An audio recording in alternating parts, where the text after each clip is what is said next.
नमस्कार, मैं doctor Abhinav. Information is power में आपका स्वागत है।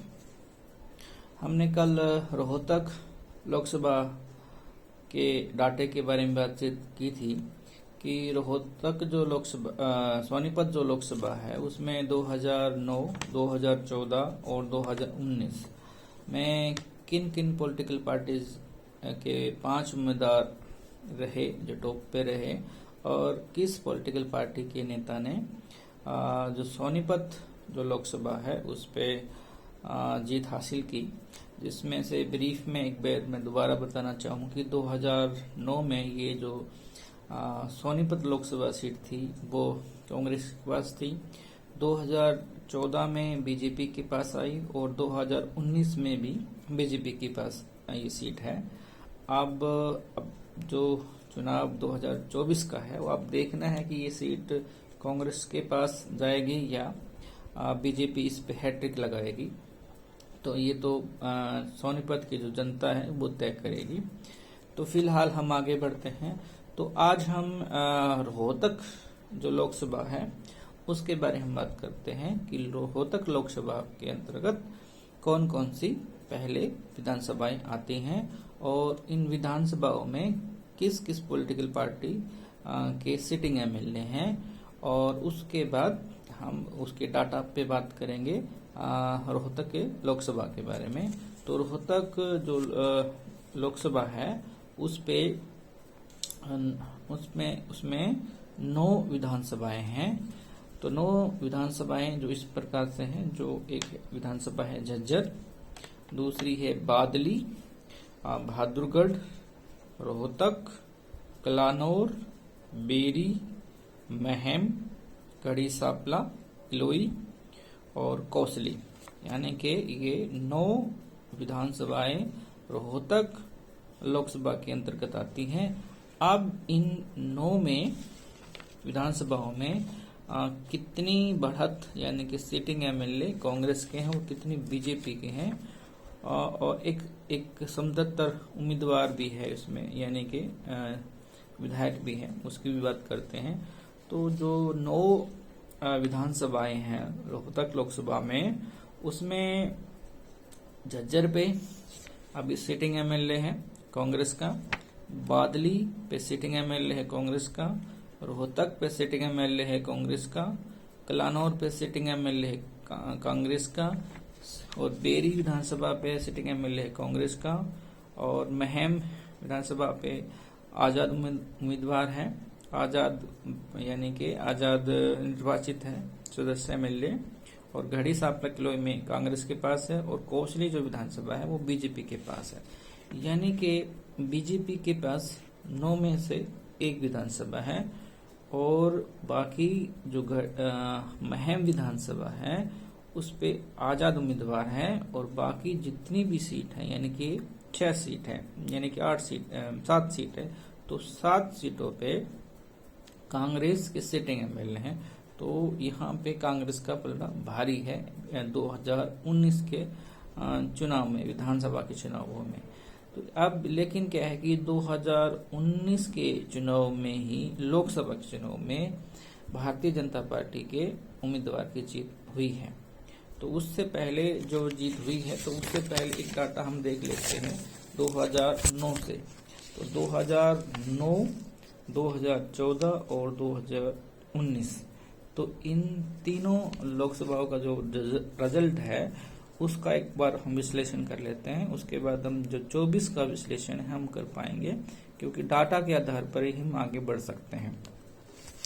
वैसे तो बहुत सारी पॉलिटिकल पार्टीज इलेक्शन लड़ती हैं, लेकिन यहाँ पे मैंने केवल 5 पॉलिटिकल पार्टीज जो उम्मीदवार रहे हैं उनका डाटा लिया गया है, और ये डाटा 2 तरह से लिया गया है।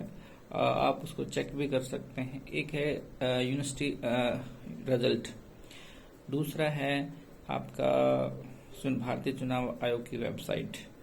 ये ऑथेंटिक डाटा है, और इसके आधार पर आप और भी डाटा यूज कर सकते हैं। पीआर एक नेता एक वेबसाइट है, पीआर नेता, और चौथी जो वेबसाइट है वोटर्स के नाम से एक वेबसाइट है, इंडियाज वोट्स के नाम से। अगर आप www.indiavotes.com पे जाओगे तो पूरे भारतवर्ष का डाटा आपको मिल जाएगा, असेंबली वाइज भी और लोकसभा वाइज भी।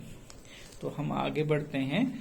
तो ये जो रोहतक लोकसभा का जो चुनाव हुआ 2019 में, तो 2019 में 19 से पहले हम 9 के बारे में बात कर रहे थे 2009 में। तो 2009 में कांग्रेस की तरफ से दीपेंद्र हुड्डा ने चुनाव लड़ा और जिन्हें 4,89,900 वोट मिले और जो टोटल वोट का 47.46% रहा। दूसरे नंबर पे इंडियन नेशनल लोकदल के उम्मीदवार नफे सिंह राठी चुनाव लड़े, जिन्हें 1,39,138 वोट मिले और टोटल वोट का 66% रहा। अब नफे सिंह राठी की आप जानते हैं कि पिछले दिनों हत्या कर दी गई थी, सरेआम हत्या कर दी गई, जिसे वो किसी कार्यक्रम में जा रहे थे और वो इंडियन नेशनल लोकदल के प्रदेश के अध्यक्ष थे।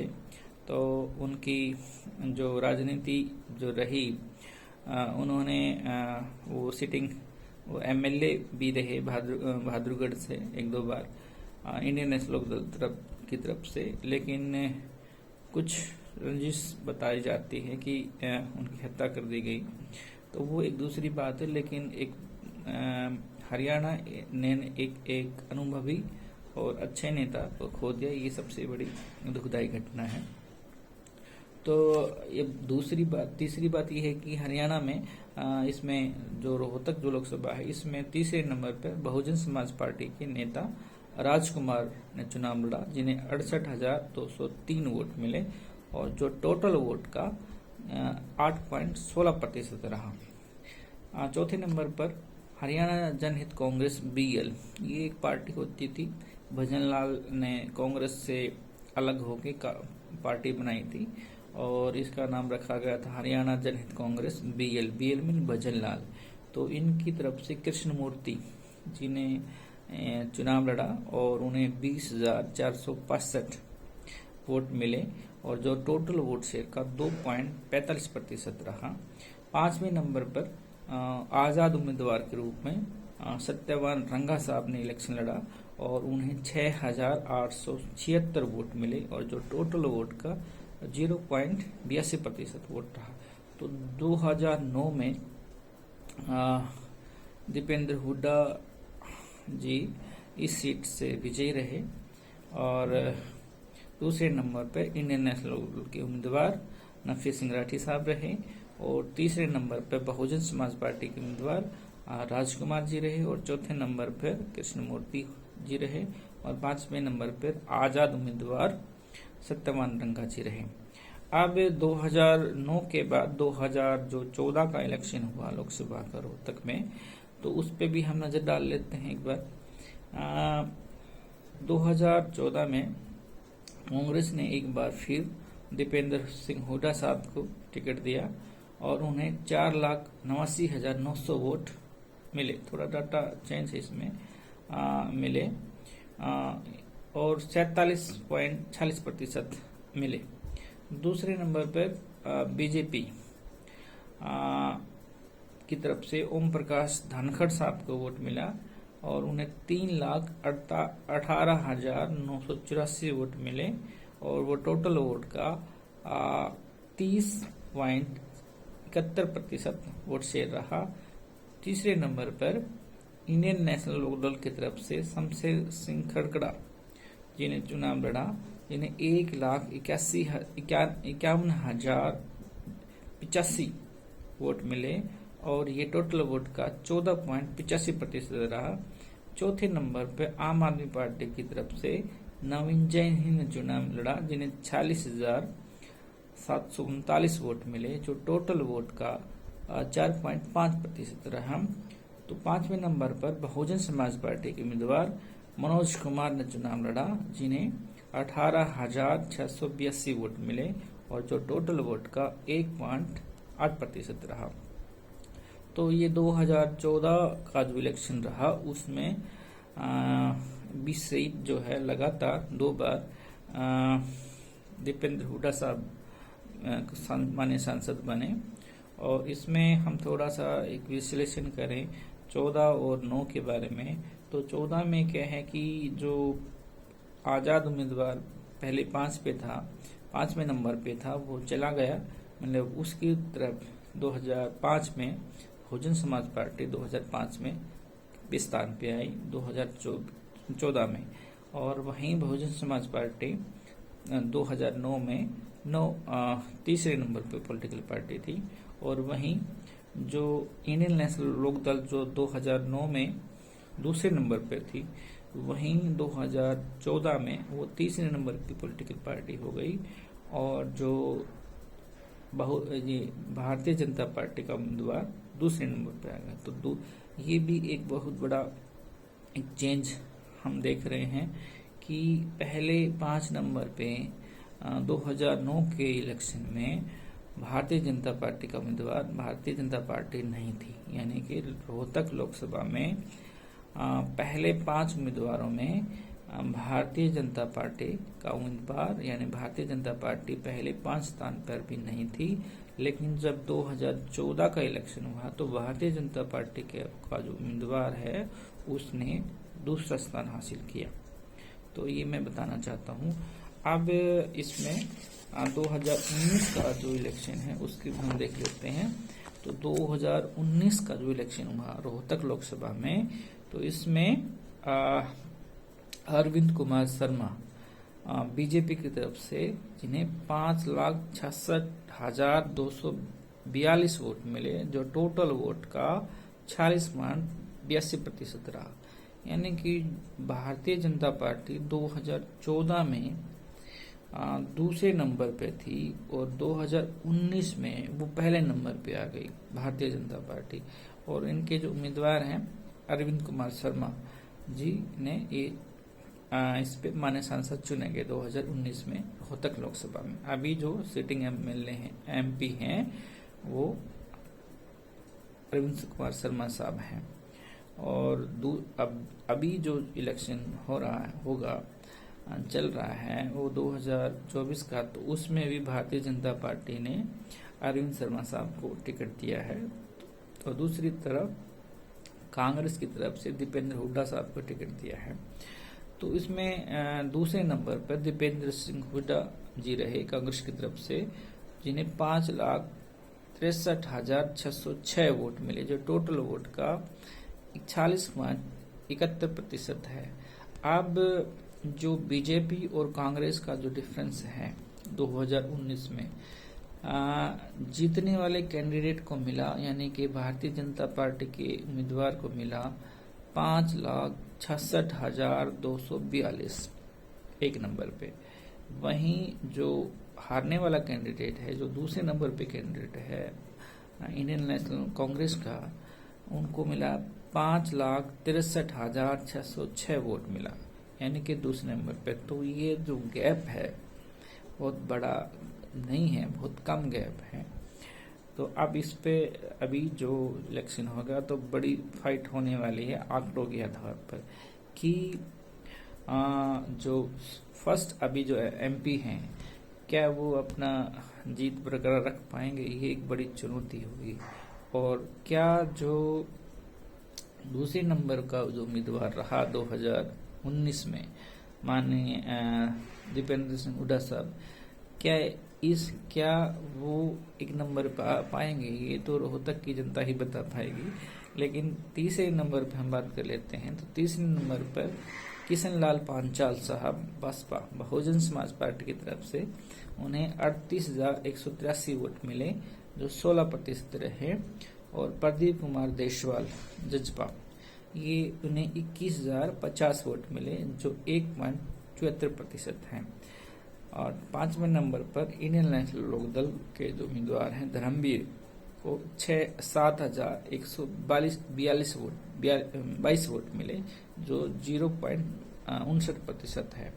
तो हम ये जो विश्लेषण कर रहे हैं डाटा के आधार पर, तो इसमें जो 19 का जो इलेक्शन है बहुत बड़ा इम्पोर्टेंट है डाटा के आधार पर, क्योंकि अब इसमें जो पहले नंबर का जो उम्मीदवार है, यानी कि पहले नंबर पर जो भारतीय जनता पार्टी जो है, वो बहुत ही कम मार्जिन के साथ हैं रोहतक लोकसभा पे, और क्योंकि वो मार्जिन इतना बड़ा नहीं है कि वो तोड़ा ना जा सके, मैं ये कहना चाहता हूँ।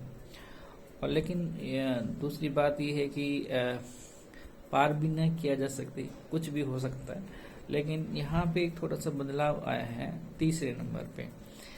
किशन लाल पांचाल साहब जो बहुजन समाज पार्टी की तरफ से, जिन्हें 38,163 वोट मिले, और वहीं जो प्रदीप कुमार देशवाल जजपा।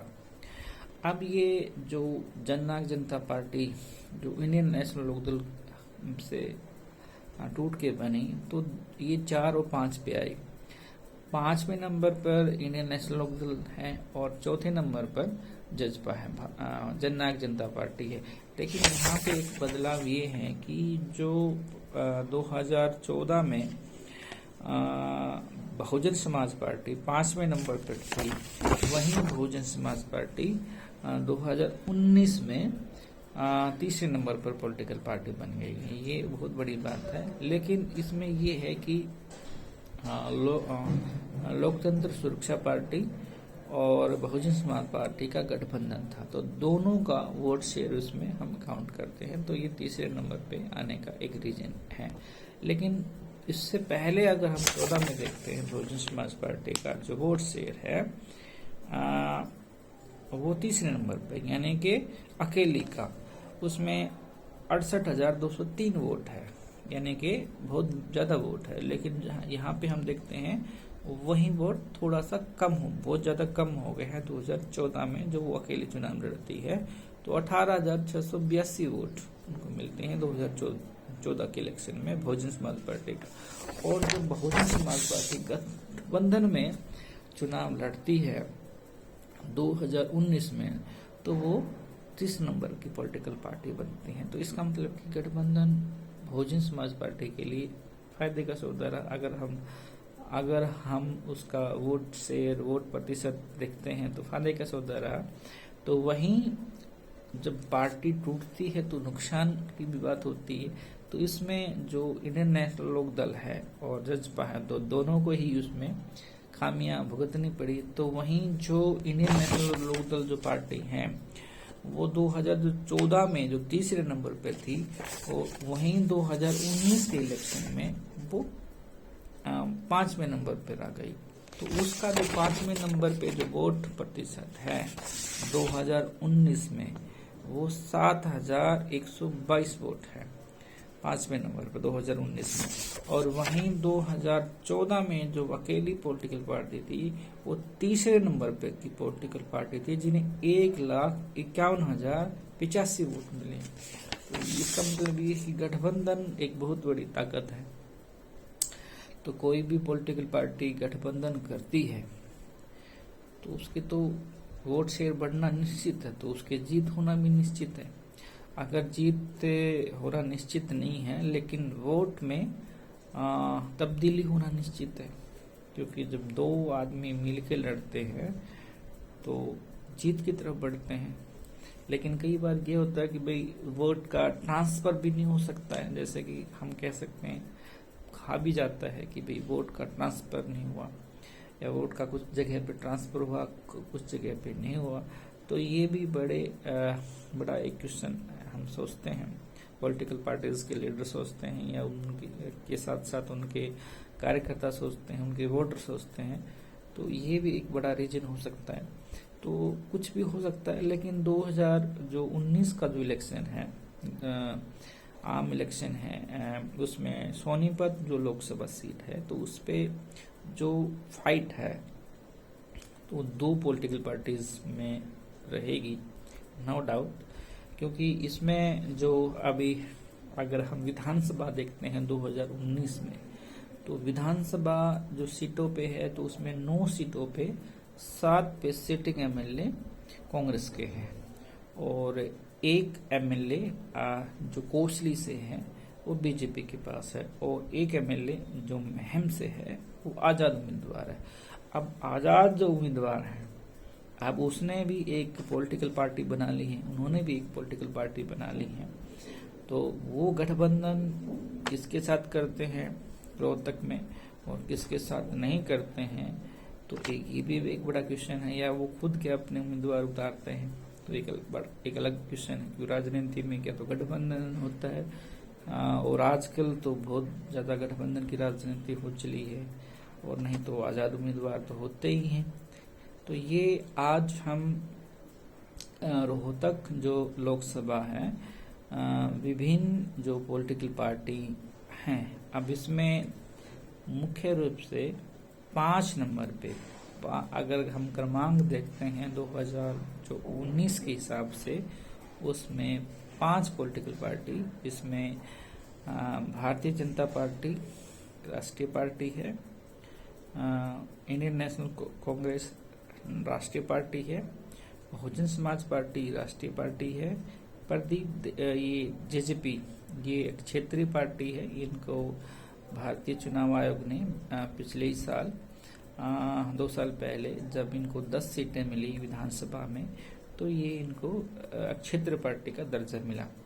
और दूसरी जो 5वीं जो है इंडियन नेशनल लोकदल, अब ये राष्ट्रीय पार्टी नहीं है और ये क्षेत्रीय पार्टी भी नहीं है, यानी कि स्टेट पॉलिटिकल पार्टी भी नहीं है। ये एक रजिस्टर्ड पॉलिटिकल पार्टी है भारतीय चुनाव आयोग के तहत। क्योंकि क्षेत्रीय पॉलिटिकल पार्टी और नेशनल पॉलिटिकल पार्टी बनने के लिए वोट शेयर का होना बहुत बड़ा इम्पोर्टेंट पार्ट है।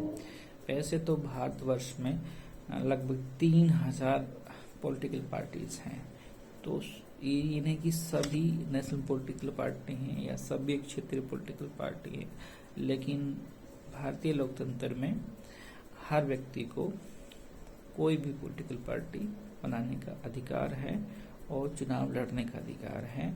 ये लोगों पे डिपेंड करता है कि वो पॉलिटिकल पार्टी किस तरह से अपनी आइडियोलॉजी के बिहाफ पे, आइडियोलॉजी के तर्ज से और विभिन्न मुद्दों को लेकर लोगों के सामने लेके जाती है और लोगों को इन्फ्लुएंस करती है और अपनी ओर आकर्षित करती है और चुनाव लड़कर बहुमत हासिल करते हैं या बहुमत के करीब पहुंचती है, या वो इतना वोट शेयर लेती है या कि वो एक पॉलिटिकल पार्टी बन जाए, नेशनल पॉलिटिकल बन जाए या क्षेत्रीय पॉलिटिकल बन जाए, वो दूसरी बात है।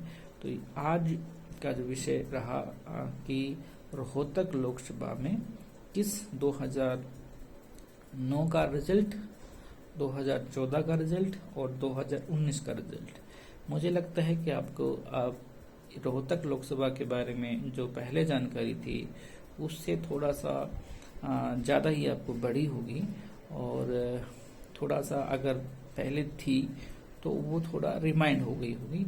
तो इन सब बातों के लिए आपने मुझे सुना, आपका बहुत बहुत शुक्रिया।